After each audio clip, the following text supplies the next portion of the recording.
Ganda ng view. Pagkaya pa niyang apoy, masarap pa rin sa apoy. Oo, kasi parang pinurito mo.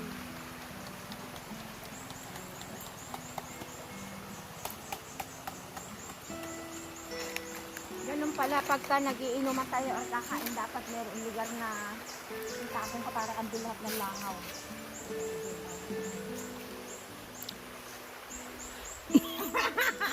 Oh, mabusog ang mga tiyan.